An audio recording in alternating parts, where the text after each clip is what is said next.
everybody, welcome back.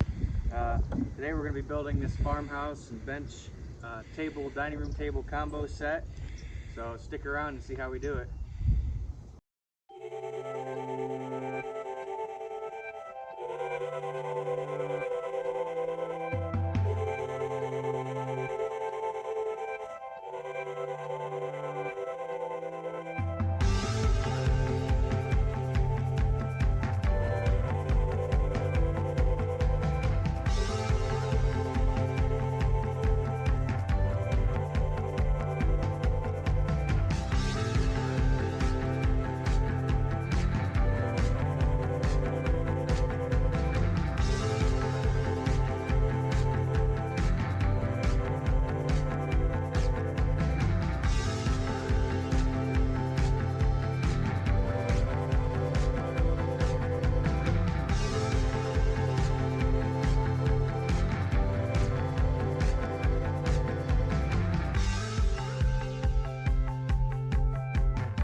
Alright, so I apologize. I've been talking on the phone, taking orders all day.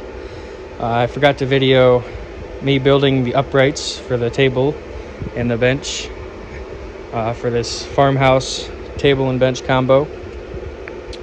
But the table itself is going to be 32 inches tall.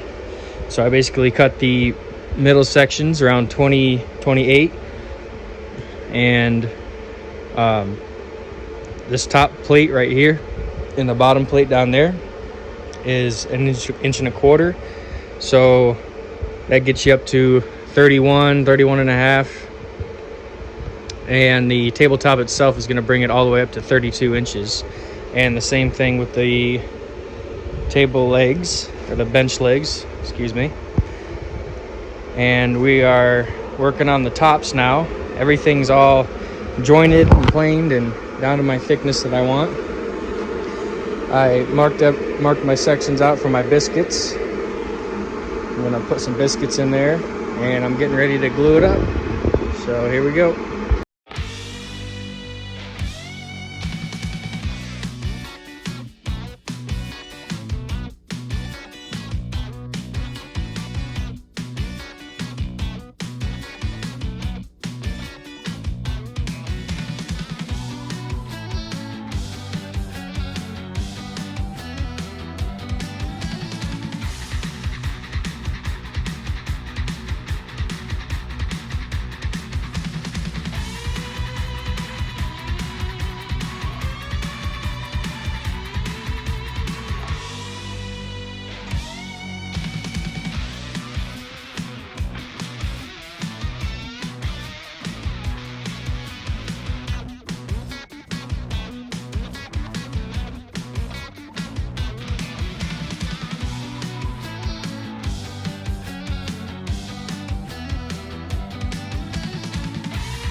Alright, I got all my biscuits in.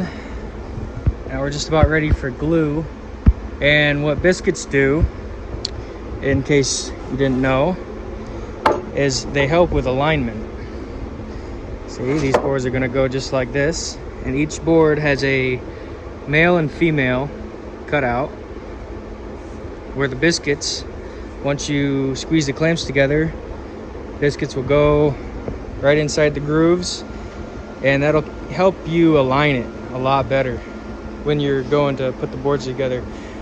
Because if you didn't have the biscuits and you decided to clamp them all together, you'll have boards popping up, you know, in the middle or on the ends. The ends won't line up just right, or it's just a whole nightmare if you've never experienced that before. So that's what the biscuits are for. And now we will smother all the boards with glue and I'm gonna get my dad to help me hold the clamps in place so we can clamp it all up and let all the glue come out. All right.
All right, we got the top all squeezed with glue and glued up and everything. We got some cauls, keep the top flat while it's drying. If I had a couple more clamps, probably need about, well, another 4 clamps to go in between these spots here. That way you could get the most glue squeezed out as you can, because I'll have to end up going back and filling the other cracks, like the ends here that didn't get filled with glue. Tighter the squeeze of glue, the stronger the top will be. But this top will be plenty strong enough. So now we just let it dry, and while it's curing right now, I'm just going back and filling in the knots that have holes in them and pits and stuff with some glue, and then I'll come back through. Once that glue has shrunk, it'll shrink below the surface, then you can apply some CA glue, and that'll give it a harder finish once you put your top coat on it and everything. So there's a 9-foot tabletop right there, 9 foot by 36 inches. All right, I got my base pretty much built. I got all my cutout pieces for the 45-degree angles and the middle section supports, just like that. These are gonna go like that. One there, one up here, one on this side, and one on that side. I've got it all routed out. Everything's routed and nice, edged. Working on sanding it right now. And next I gotta sand all these down, all the pieces of wood that are sticking out and everything, all the tear out. But just working on it. It's the next morning and the top is over there, and the top is glued and dried, so we'll be working on that next.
All right, got the bench all sanded and to match the table base.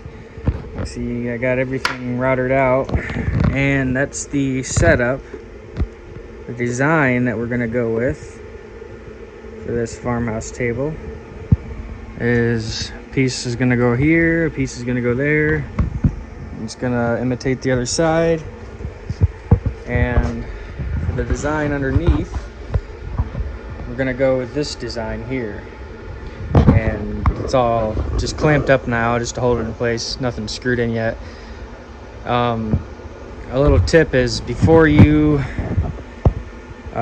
if you put everything all together, all your pieces all together, on a smaller bench or chair or something like this, before you paint or finish it, it's a lot more difficult to get in those nooks and crannies, like trying to stick a rag or a paintbrush down in there. It's just a lot easier to finish the stuff prior to assembling, and once complete you can assemble it and come back up for a little bit of touch up, and it's just makes a world of a difference. All right, and we got the top out of the clamps. It's nice and sturdy and glued up,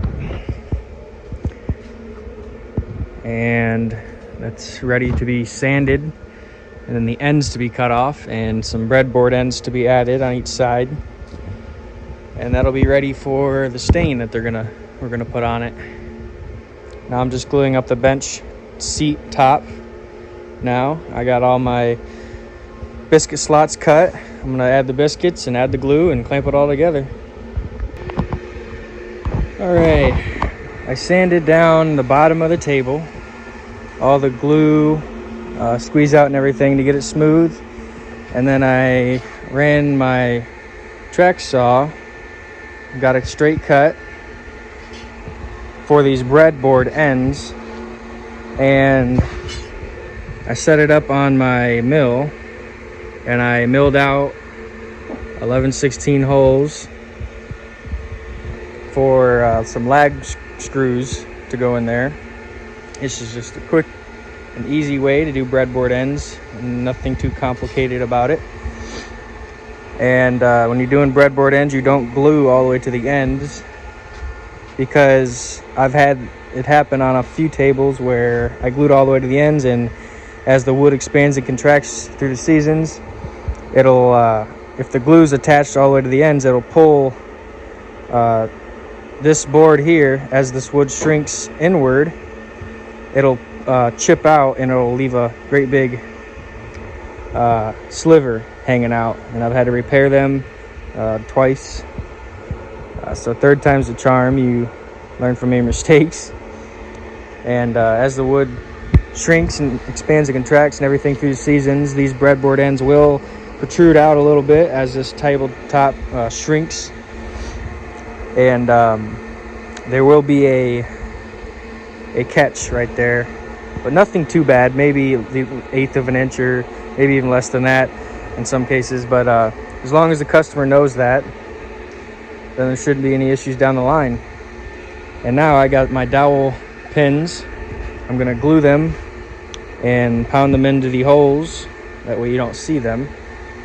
And if you ever had to cut this off or take it off in the future, don't pound the dowels all the way in till they bottom out and hit the screw head, because if you go to drill it out, then you'll just be fighting it all the way through. So the screw heads they ended up probably right in this area here, so these dowel pins won't reach all the way there. See, screw head's probably up in here in this area, but I'm still going to leave a little bit extra so I can cut it off flush and sand it, and it'll look pretty good. All right, we'll keep going.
All right, after sanding, it's nice and smooth and flat, and put the chamfered edge on it, 45, and I softened up the corners, and this thing's ready for some finish. Now we got to do the tabletop next. It's looking good.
Now that we have the table out of rough sanded it down with 40 grit to get all the glue, all the pencil lines off. Now is the time that I go through with my dust and CA glue and fill all the cracks and knots, holes, and just things like that in the tabletop. Big chunks like this. All the little fine knots, they always have little gaps around them. And that really sets yourself apart when it comes to finishing. It'll give you a nice smooth surface. There's another divot there. And we just go through and we pack it all with some dust and CA glue and let it harden up. Build that layer up and then come back through and sand it with the 80 grit. That'll knock all the stuff down again. Be nice and smooth and flat. And if you've done it correctly, this is what your tabletop should look like. This is the tedious part of it, is finding all the little cracks and crevices that need it, filling it up, spots all over, filling in all the knots. And you might have to even come back a second time because the CA glue will soak into the cracks and you have to refill them. So once this stuff dries, or if you're in a rush, you can shoot some accelerator spray on it and it'll dry it in like 30 seconds. But I like to wait until it fully cures. That way it soaks down as deep as it can go in the cracks, filling all of it up. So now we just wait.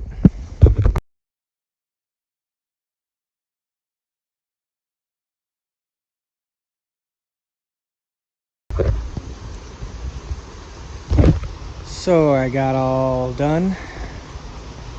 I didn't have enough memory in my camera, on my phone, to record the finishing, but I just applied stain and I sprayed the base.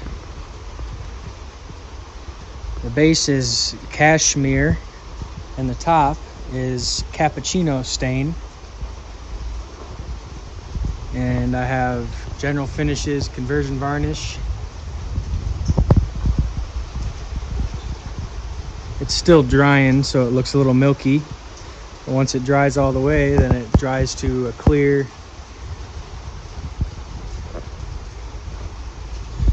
And I'm gonna have to put another coat on. At least 2 more coats. It turned out beautiful. Here's the paint that I'm using right here. Fusion mineral paint, cashmere. It's a little expensive for what it is, but it goes a long way. And what did I do with the stain? Oh, the stain's right next to it. Here's the stain that I'm using. Same people. Fusion mineral paint, stain. Now it says all-in-one. So you would just put this on and then you'd be done. But I don't trust that. I don't just trust putting on a stain and hoping that it'll keep things away and remain durable. So I went ahead and put a finish on the top of that. Looks great. Breadboard ends turned out really nice and clean. It's going to be a beautiful set. I'm sure the customer will love it.